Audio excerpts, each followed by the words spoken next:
नमस्कार सर्वांचं खूप मनापासून स्वागत.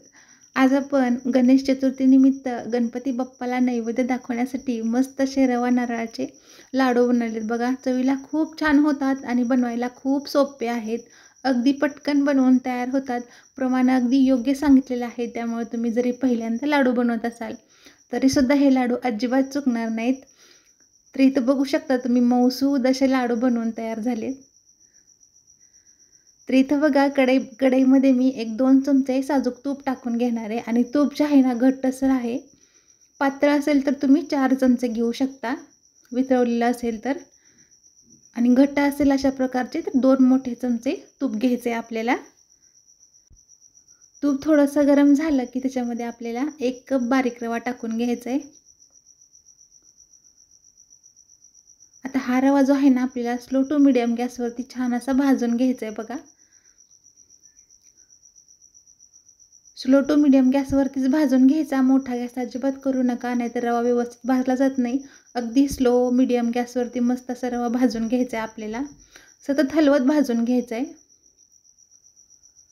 लगेचच 5 ते 6 मिनिटात आपला रवा छान असा भाजून होतो. तर इथं बघू शकता तुम्ही मस्त असा आपला रवा भाजून झालाय.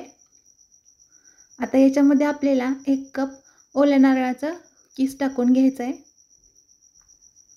आता हा सुद्धा छान असा 4 ते 5 मिनिटं आपल्याला स्लो गॅसवरती परतून घ्यायचा आहे.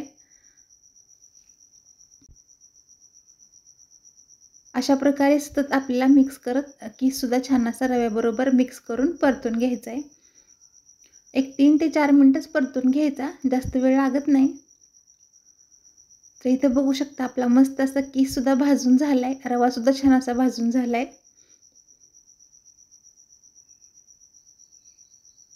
आता याला आपल्याला पूर्णपणे एका साईडला काढून ठेवायचं आहे. आता याच्यासाठी आपल्याला एकतारी पाक बनवून घ्यायचा आहे बघा. तर इथं मी 1 कप साखर घेतले, त्याच्या निम्मा आपल्याला पाणी टाकून घ्यायचं आहे. अर्धा कप पाणी टाकून घ्यायचं म्हणजे पाक पटकन बनवून तयार होतो. पाऊण कप टाकलं तरी सुद्धा चालेल, पण थोडासा वेळ लागतो पाक बनवायला. तर इथं बघा एक उकळी आली आपल्या पाकाला छान अशी. मीडियम गॅसवरती उकळी येऊ द्यायची आणि नंतर 2 ते 3 मिनिटं फक्त आपल्याला पाक शिजवून घ्यायचा आहे. 3 मिनिटं पाक छान असा शिजवून झाला की गॅस बंद करायचा आणि चेक करून बघायचं. तर इथं बघा आपला मस्त असा पाक बनवून तयार झालाय. छान अशी तृप्ती एकतार झाली बघा. एवढा शिजवायचा पाक, नाहीतर काय होतं ना पूर्णपणे जर आपण कडक एकतार केली ना तर थंड झाल्यावरती आणखी कडक होतो पाक. त्यामुळे अशा प्रकारे बघा तृप्ती एकतार करायची आहे. गॅस बंद करायचा आहे आपल्याला. गॅस बंदच आहे. आता आपण जे रवा आणि नारळ भाजून ठेवला होता त्याच्यामध्ये हा पूर्णपणे पाक टाकून घ्यायचा आहे. छान असं मिक्स करून घ्यायचं सगळं.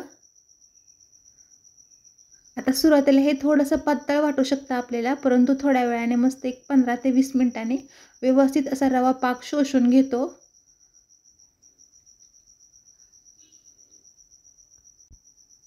आता हे पूर्णपणे आपलं मिक्स करून झाले. याच्यामध्ये शेवटी आपल्याला अर्धा चमचा वेलची पूड टाकून घ्यायचे. असं शेवटी टाकल्यामुळे ना फ्लेवर खूप छान राहतो लाडूमध्ये, त्यामुळे शेवटी टाकून घ्यायचे आपल्याला. मिक्स करून घ्यायचं आणि याला झाकण ठेवून 15 मिनिटं असंच ठेवून द्यायचं आपल्याला. नंतर 15 मिनिटानंतर एकदा चेक करून बघायचं आपलं मिश्रण किती पातळसर आहे किंवा दाटसर आहे. अशा प्रकारे चेक करून बघायचं. तर इथं बघू शकता तुम्ही सुरुवातीपेक्षा मिश्रण आता थोडंसं कोरडं झालेलं आहे, परंतु आणखी थोडंसं आपल्याला ओलसर वाटतंय. त्यामुळे काय करायचं आहे आपल्याला आणखी 15 मिनिटं मिश्रण झाकून ठेवायचं आहे बघा. तुमचा पाक जर जास्त कडक झाला तर 15 मिनिटांमध्येच लाडू वळायला येतात आणि पाक जर छान असा परफेक्ट झाला तर अर्ध्या तासामध्ये लाडू व्यवस्थित असे वळता येतात बघा आपल्याला. आता मी अर्ध्या तासानंतर बघा चेक केलं तर मस्त असा आपला पूर्णपणे पाक रव्याने शोषून घेतलाय. मस्त मिश्रण आपलं सुटसुटीत झालंय बघा.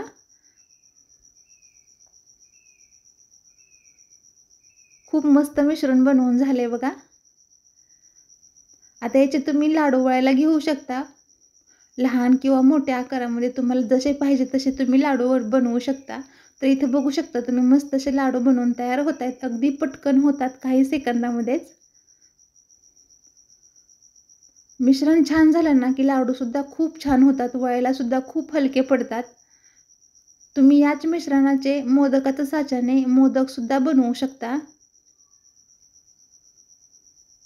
तर या गणेश चतुर्थीला तुम्ही अशा प्रकारचा प्रसाद गणपती बाप्पासाठी नक्की बनवून बघा. खूप छान होतो चवीला.